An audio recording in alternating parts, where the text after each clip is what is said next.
जय श्री राम। कैसे हो आप सब।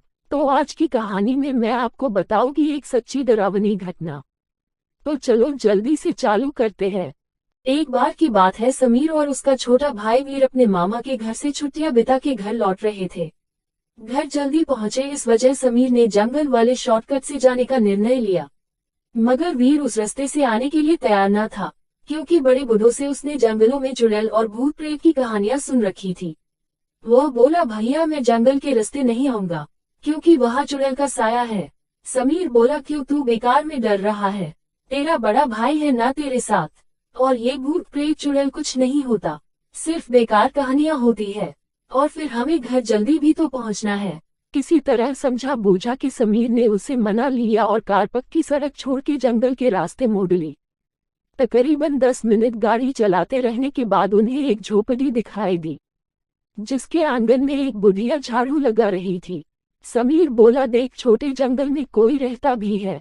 वीर बोला, भाई पक्का इंसान हो ही ना, होगी कोई चुड़ैल। समीर बोला, तू डरपोक है, तू कहीं ले जाने के लायक नहीं है, तू सो जा। इतना बोल के समीर उस पे हंसने लगा। आगे चलकर थोड़ी देर बाद उन्हें फिर से वही झोपड़ी दिखाई दी और वही बुढ़िया आंगन में बैठी थी।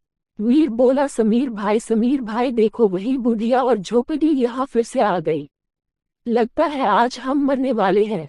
समीर बोलो, फिर से हो गया तेरा चालू, कोई और झोपड़ी भी तो हो सकती है, बुढ़िया को हमने नजदीक से थोड़ी न देखा है। ये बोलकर उसने वीर का मुंह बंद करा दिया। पर थोड़ी देर बाद जब वही झोपड़ी फिर से दिखी, और इस बार समीर की भी डर के मारे हालत खराब थी।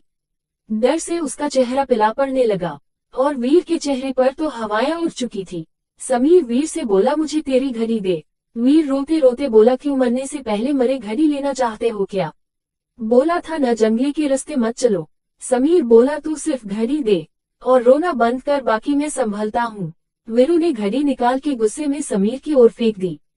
समीर ने घड़ी में टाइम देखा, रात के 11 बज चुके थे। उसने वह घड़ी कार से उस झोपड़ी के नजदीक रास्ते में एक जगह ही गिरा दी और गाड़ी तेजी से भगाई। थोड़ी देर बाद उन्हें वह झोपड़ी वापस दिखी, पर इस बार बुढ़िया वहाँ नहीं थी। वीर रोते रोते बोला, भाई अब हम पक्का मरने वाले हैं।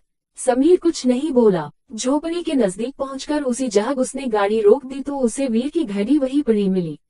उसमें समय 11:10 हुए थे। समीर समझ गया था कि वह किसी छलावे के फंदे में फंस गए हैं।